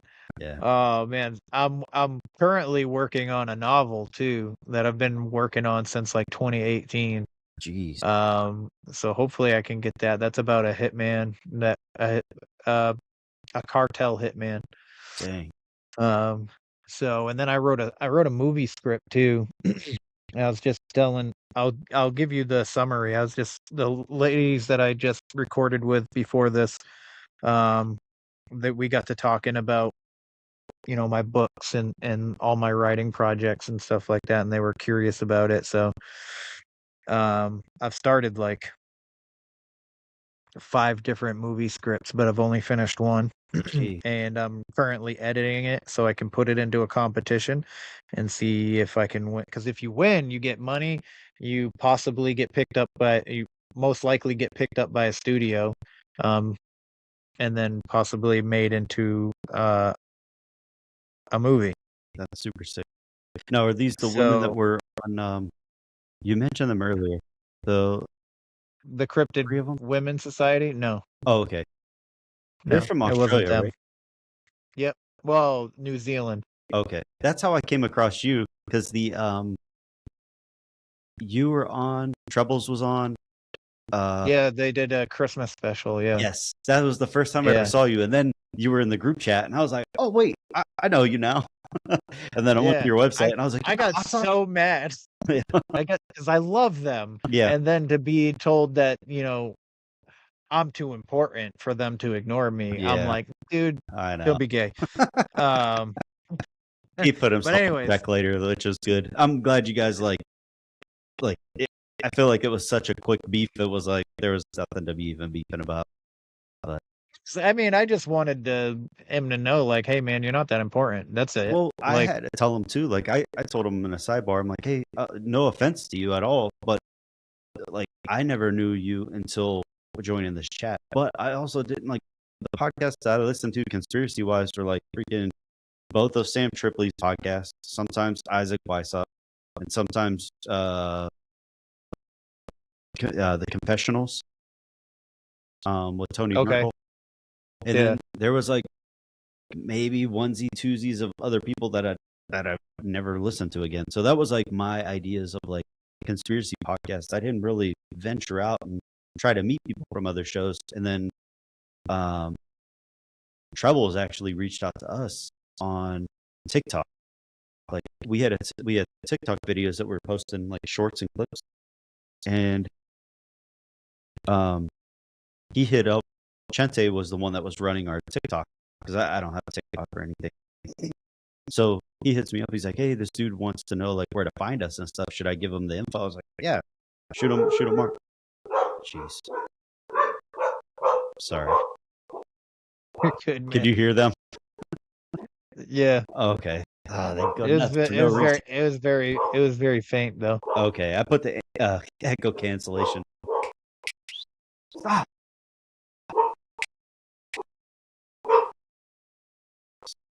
So, Canelo, come here.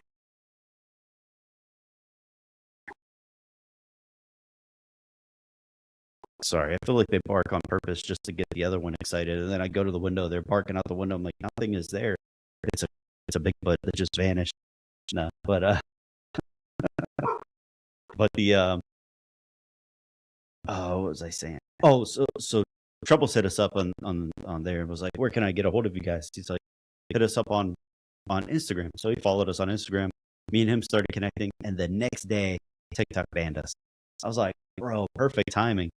And Yeah. then he ended up inviting me to a group chat, and I was in a group chat with a bunch of people, and I was like, dude, I know this person now. I know this person. Like, I was shocked of all the people that were a part of it. And I was like Doc Brown. I was like, dude, he's in this. And then I looked, I was like, Janet's in this. I was like, all of these people that I was slowly learning about. I'm like, holy crap, I can't believe these people are in these group chats. This is so cool.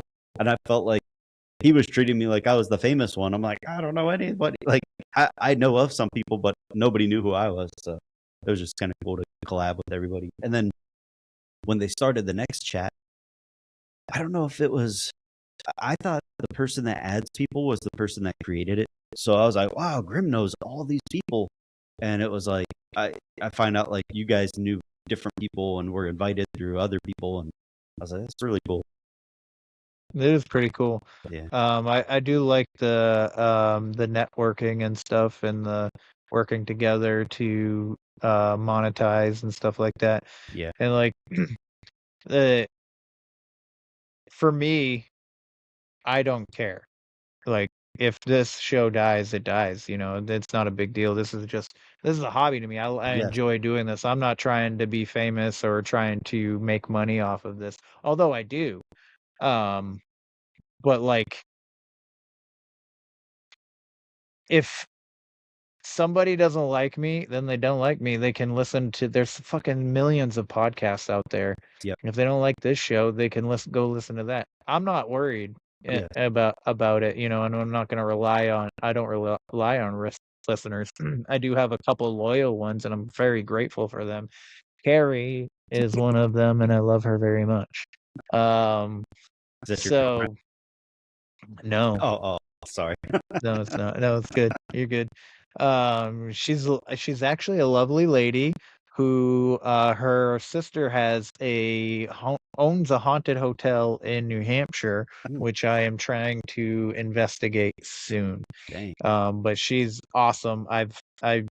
Um I did a ghost investigation in the Huckamuck in Massachusetts in the Bridgewater Triangle with my buddy Phil. Okay. And her and Phil were friends, or she watched his YouTube or something like that. Nice. And she started following me, and then ever since that him and I connected, she's been a listener of mine, and I'm super grateful for her. She fantastic person. I did a speaking gig at an event in Massachusetts, and she came to see me, and that was dope too. I got to meet her in person, so Man, it was just a lovely, supportive lady. that's super sick, man. I'm grateful to have her. Yeah, all So of our listeners are friends to me. Like, the only ones that I know of that listen to the show are like in the group chat, and I'm like, I don't care if you guys listen or not. Like, we're in the group chat together. Like, that's all that really matters. Like, we'll just kind of like throw messages out or randomly text people and stuff, and it's just like, I don't know. I have fun in those. Plus, I Yeah. feel like the majority of the time, it's like people are very positive and stuff. Like, I feel like with that situation, some people left the chat and they're like, yeah, I jumped out of the chat because of X, Y, and Z. And then, but if they would have stayed in for 2 more seconds, they would have saw that it was just like, hey, my bad, I shouldn't have acted like that. And you're like, oh, I'm good. Like, no skin off my back. Like, who cares? Like, nobody's hurting my feelings. And then the other person was like, yeah, my bad, I shouldn't have taken it that far. Like, and that's where it should have been. But then other situations, it's like, some people jumped out due to the specific topics that were getting brought up all the time. And it was just like people, they either get, it's weird, but it's like, if people don't agree with a view, sometimes they'll get offended that you're talking about something constantly and they just get out. And it's to normal people, you're like, no, they're just talking about a certain topic. And they kept talking about it. And it wasn't like the person didn't want to be rude and be like, hey, stop talking about that. I don't like that. They just jumped out to make it easier so they didn't have to hear that topic anymore. But then that conversation ended. And now the topic's not being brought up as much unless you DM the person and ask them about that topic more often. Then you could keep that conversation going. But it's not really in that group chat realm anymore. It's like, I feel like sometimes people will give up to like, and it's like, hey, just hold on a little bit. Just maybe not read the chats and stay out of it for a little bit. Jump back in, and you're not gonna. You'll be able to pick up where you left off. You're not gonna have to worry about reading a bunch of stuff that offends you in a way. I don't know. That's just what I. Sometimes I get annoyed with how much my phone goes off. Oh, some people. Yeah, I'm sure that's another reason. limit. Even when you silence or mute it, it's still like you still get the numbers on the and stuff like that. Yeah. So that's the only thing that I mean, I don't really contribute much other Yeah. than that one. That was the first time I spoke. Yeah. Very first time. No, for In sure. that group for like a month or Yeah. maybe even 2 months before I ever said anything, and Yeah. it bothered me, so I felt like I had to. And I think he understood after, obviously. Yeah. Like, it's water under the bridge, and it wasn't anything against him personally. I was just like, Yeah. He had to check I himself just too, which was good, and I'm grateful that he was able to do that, because sometimes people can't put Mhm. themselves in check or like reassess the situation and see it from a different perspective. It's like, yeah, I was out of line. Where some people, they'll be like, no, they'll put their feet down and they're like, I'm standing up for what I believe, and you're like, dude, this is stupid. Like, what's the point? And those girls Mhm. were cool. Like, I've never listened to their podcast before or heard of them They were before, dope. and Yeah. like, I saw you in there, but I didn't know who you were. And then when you responded in the text, I was like, oh, I have a face to the name. Like, I actually know who you are now, and I've seen you. So then, and then Riley was like, he's the one that mentioned you. I think I was asking about Bigfoot breath. Yes. So Yeah. he was in the comments on that show, and he posted something. It was like, I think it was called Flavors of the Forest Garlic. So I was like, dude, I know of you, because Trebles would always be promoting his stuff, or I would see people talk about it, and sometimes I would see them I would see their thing come up, like a new friend suggestion or something. So I hit him up. I was like, dude, I know your product. I was like, I'm definitely interested in trying it and stuff. So then that was my Christmas gift to myself and my guys and stuff. I was like, I'll buy a couple of the flavors for each one of those guys. And then same thing with you. I mentioned it to Riley. I was like, anybody got a promo code for Flavors of the Forest? And he mentioned something. I was like, and they said, oh, Kevin, from Where the Weird Ones Are. And I was like, oh, I know him from there. And then you were in the group chat and stuff too. But he was like, Kevin actually does his own hot sauces. And I was like, oh, no way. So then that's what made me want to go to your stuff. And like, so it's like all word of mouth, just people being positive with each other and like sharing. I feel like sharing the ideas and just sharing information and stuff about people. You could bring other people in. Like, I let my cousins try each one of your hot sauces, and they were just like blown away by them. And they never would have tried them unless Riley would have didn't mention your name in that chat that one day. So it's like, there's things that fall into place for people, I think, at different times. And sometimes it's word of mouth, and sometimes it's suggestions, or sometimes it's, hey, reach out to this guy. He's cool, or he's chill, or whatever. He don't smell as bad. So it's like, sometimes those are the those are the best conversations we can have. It's God's plan, man. Yeah, It's God's plan for exactly. sure. That's what I think. I think a lot of shit happens for a reason. I don't really believe in coincidences. At least not anymore. I Yeah. did. But I think I don't know, man. I think everybody is amazing in their own way.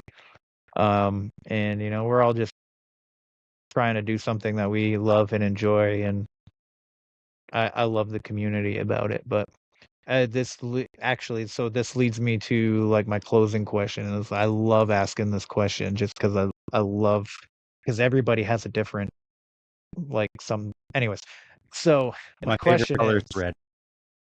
No, oh shit, I'll just that's kidding. my favorite color too. How'd you know? Can we become best friends?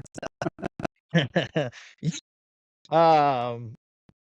So, are you finding fulfillment within doing your podcast and all that? Yes.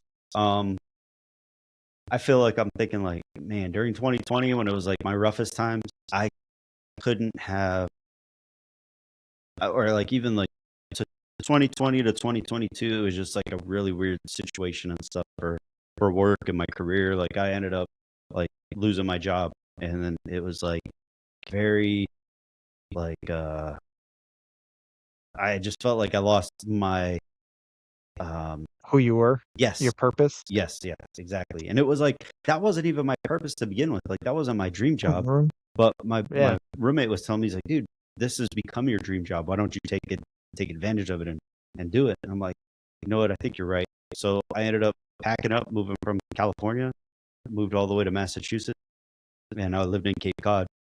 Was stationed out there and stuff for like almost 2 years, and then I last second, it wasn't even supposed to happen. I got stationed back home in Ohio, where I'm from. So it's like I moved in with my parents because I was like, who knows what's going on with all the COVID stuff, and I got to be close to my family, which I've been away from for almost 10 years. So I was like, this will be nice to reconnect and kind of build that relationship that I had with my parents and my family again. And then just the stressors of everything, like being uncertain about what was going to happen next, and worrying about what the next thing was going to do or how things were going to unfold. And it made me realize like there's things that are out of your control. And the more you worry about things that you have no control over, the more stress you're adding to yourself for no reason.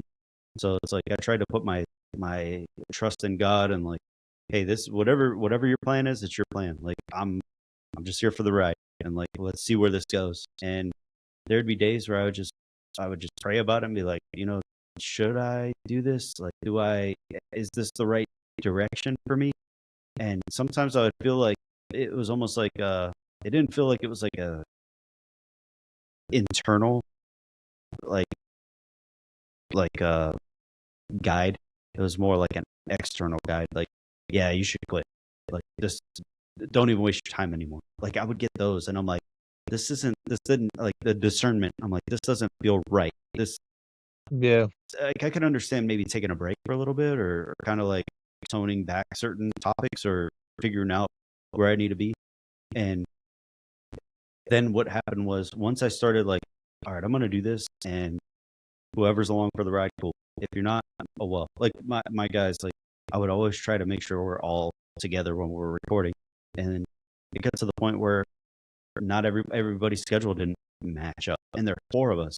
So sometimes they would be ready to go, and I'd be like, oh man, I gotta go run an errand. I can't right now, or I gotta do this or that or whatever. And it was like sometimes I would be mad at them for not being able to accommodate, and then I'm like scheduling stuff, and then I'm having to bail, and I'm like, I'm doing the same thing they're doing. Why am I getting mad at them when life happens? So Yeah. it got to the point where I was just like, you know what? I'm gonna record. Hey, if you guys want to jump on, jump on. If you can't, no worries. Like there's nothing I can do about it. Editing too. I got to the point where I was editing every and I would get frustrated when when Teddy Dynamite would call me Drew or something, or use my real name, and I'm like, bro, stop! I'm Conspiracy of a Deadman. I'm trying to be kayfabe, like pro wrestling. Like, don't use my real name. I'm Macho Deadman or whatever the case. It's like, don't say my real stuff. So it gets to the point where I'm like, you know what? Who cares? It's not even that it's a mistake. Things happen, and it's like you can either be pissed about something that doesn't go your way, or you could let it fall into place where it is and go with the flow. And I feel like as soon as I started doing that, my perspective changed. My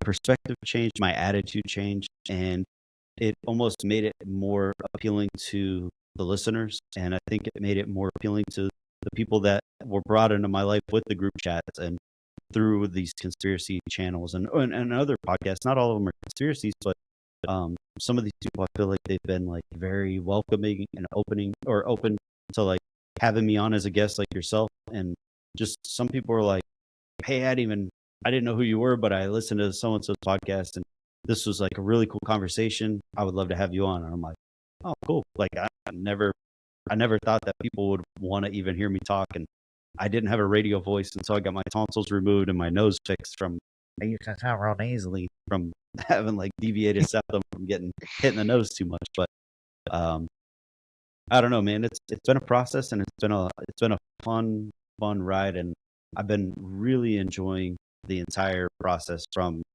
editing to scheduling to meeting new people to trying to create merch to freaking anything, you know. And it's like I want to bring my friends along for the ride and vice versa, you know. So Swank serving with a noble cause. That's my brother-in-law. He's got a new business out called We Can Do It shop.com, and you pretty much would use them for any of your merchandise needs. If you're like, hey, I want to create a shirt for myself, you could hit them up with a design. You can create it with AI. You could have it create it. You can have a design already pre-made or not made and send it and be like, I want this size shirt, this color shirt, and they'll print it and send it out to you. So it's like, you might not have a clothing line, but you could be creative in a way and have people make things for you. And it's like, I don't know. It's been fun for sure. I like it. Sorry. I hope that answered your question. It does. It does. It's amazing. It's because some people have short, sweet answers. Some people have long answers like yours, and it's totally fine. I love listening to it. I honestly do. I enjoy I've enjoyed the process for me as well. So to hear, the different like levels that you went, you were like so concerned about certain things, and now you're just like mellow yellow, bro. It's fucking dope. I don't even like smoke it. weed. Yeah, me neither. Oh, Me nice. neither. I drink kombucha. Oh, there you go. I have water for now. Also, not to plug anything, but if you can send me your address, dude. I make these I get these Yeti cups, pun intended, because it's nice. encrypted. So I wanted to hook people up with like a cool cup. But this is our Street Fighter design, and then we also have G.I. Joe design too, which is a SpeakinCOAD, and then we got like the Nintendo design. It kind of looks like Supreme. So I'll hook you up, man. If you give me your address, I'll fill the cup up with stuff, and then we do a segment called "What's in Your Cup," and then you could just be like, "I got this." I got that. No, you don't have to tell us what you got, but I'll hook you up with some stuff. So. If you still have the box of hot sauce, my address is on it. Do I? I'll just send it to you. Okay, because I think because when the box ripped, I had to get rid of all the peanuts. I was like, dude, oh my god, you know how they've ruined so many, like they've broken a few of them. I've gone through so many different ways of like with that box. I fucking because of how much fucking hot sauce was in it. I packed it tight with peanuts. Yeah. And to know that it still broke, I was like, they like punctured it or Oh whatever? yeah. The box was broke, but nothing broke inside. Everything was perfect. That's good. That's good because I thought I was going to be like, hot sauce and a cut and glass. I sent my friend Amanda a T-shirt and a bottle of hot sauce, and they broke it and they left it. They just put a fucking plastic bag over it, put it in a plastic bag, and still gave it to her. Jeez. And she's like pulling like pieces of fucking glass out and shit. She licking the glass so she didn't waste any sauce. Yeah, she had it all over her shirt. She had to wash it. Now she has this big like stain on her shoulder, and she still wears it. Yeah, but just draw a line around it. Be like, it's the Bridgefield or that. What's the one? The triangle. Bridgewater. Yeah. Yeah. Shit, dude. All right. So, first of all, thank you for coming on. I know we didn't really do a specific topic, but I think the conversation was still fucking dope. No, it's not your fault. It's I love chit chatting, so it's never a bad thing. But I do, because I know that you're wicked knowledgeable, and I would love to have you on again for a specific topic. I'll come up with something. Okay. And we'll talk. But dude, I love listening to you talk. You when you go, and it's fun to listen to. So, thanks, man. Which is why I listen to your podcast. So, with that being said, time is our greatest currency. And the fact that you chose to spend this time with me, man, it means the fucking world to me. So I appreciate you. Thank you so much, Kevin, dude. I appreciate you for even reaching out and like, hit me up anytime, man. You got a friend in me. It's like that, whatever Disney song that is. I don't know. I'm not very good at quoting stuff, but. Oh no, that's I know. Never mind. That's Randy Toy Story. Newman. Yeah. Sorry. It's still Disney. Yeah. Still Okay. Disney and Pixar. Yeah. But yeah, dude, if you ever need anything, man, hit me up anytime, and I'll definitely put you in talks with other guys. If you want to bring on any of the guys from my show individually, that could be 4 episodes or 3 more episodes for you if you're ever interested. But all of them are really good and knowledgeable in their own things. Chente is really big into like occult symbolism, pop culture, symbolism, music and movies, stuff like that. He wants to learn about astral projection, which I have no idea about that. And then Teddy Dynamite really loves the Mandela effect. He talk about anything spiritual, and he loves the idea of cryptids. He has a huge imagination. So you throw one thing at him one way, he'll bring out a different idea and topic that could all tie together. And then Swank, Serving with a Noble Cause, he has a new album out called Sinners. Just dropped, I think, right around Christmas time. He's more like a guerrilla style music. Like he has all these different cartoon characters playing different instruments and stuff, but he's real. He doesn't do AI. He can sing, play piano, do drums. He can do any instrument. He can listen and play whatever you need. So like if you ever wanted to talk to him about symbolism in music or spirituality or anything creative wise, anything at all, like he'd be a dope guest to get on too. And sometimes people's schedules don't match up, but I mean they'll make it work, or they can try to make it work at least. Dope. That sounds great. So yeah. Well, anyways, for the listeners, if you like today's show, leave a rating and a review. I would greatly appreciate it. But like, follow, share, subscribe. And go check out SpeakinCOAD. I enjoy it. I think that you will too, especially if you enjoy not a like it's a conversation within a conversation about conspiracies. It's the best way that I don't know. We're not structured. It's not like a structure, but it's still like enjoyable, if that makes sense. I don't know if that even makes sense, but anyways, I enjoy it. I think you will too. Check them out. At least give them a chance. Leave a rating and review over there as well. But if your podcatcher doesn't allow you to leave a rating and review, please consider doing so on the website where the weird ones are, podcast.com. That is also where you can get hot sauce, some merch like the t-shirt right here behind me. I have a ton of other designs. You can also get hot sauce, coffee, and supplements, and I have a bunch of short stories up there as well as some blog articles. And other than that, I think that's it, which actually I owe you a bag of coffee because you won one from the Cryptid Women's Society. Yes. I gotta send that out soon. Cool. I'm gonna send it out this week at some point. All right. Thanks, dude. And if you need anything, like, let me know. I'll try to, like I said, I'll get your address. I'll send you some stuff out too. Send you a little care package. Dope, man. Dope. All right, everybody. Thanks for checking out the show. Again, go check out SpeakinCOAD. You won't be disappointed. And remember, question everything and stay weird.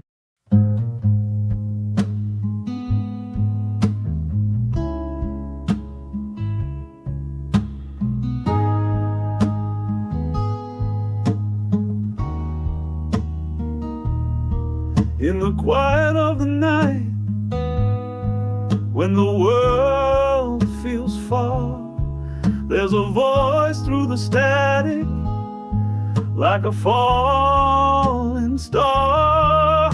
It calls the misfits, the dreamers, the ones who see the shadows in the corners, the truth we barely believe.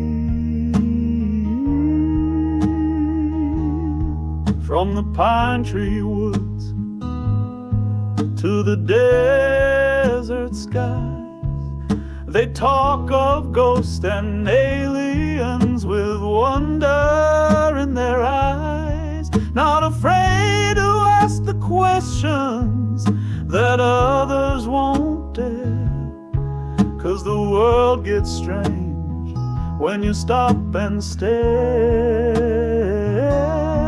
Come gather around where the weird ones are, by the fireside glow or a midnight call, where the the stories run deep and the secrets fly, like owls in the dark or stars in the sky. If you've ever felt lost, like you don't belong, you found your place, you found your song, right here where the weird ones are.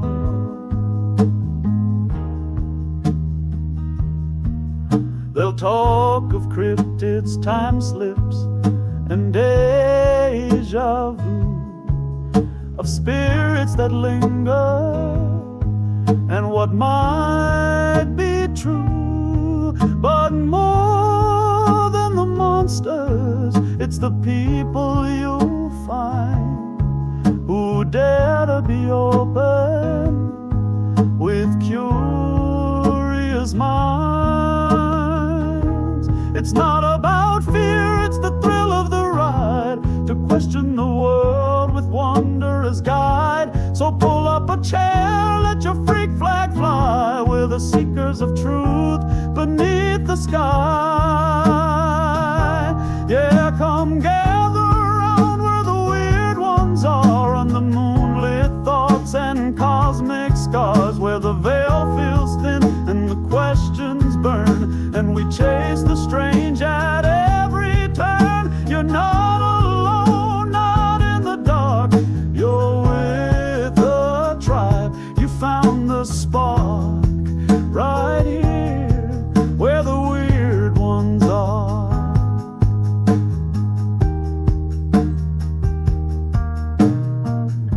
For the ones who wonder, for the ones who know, welcome home.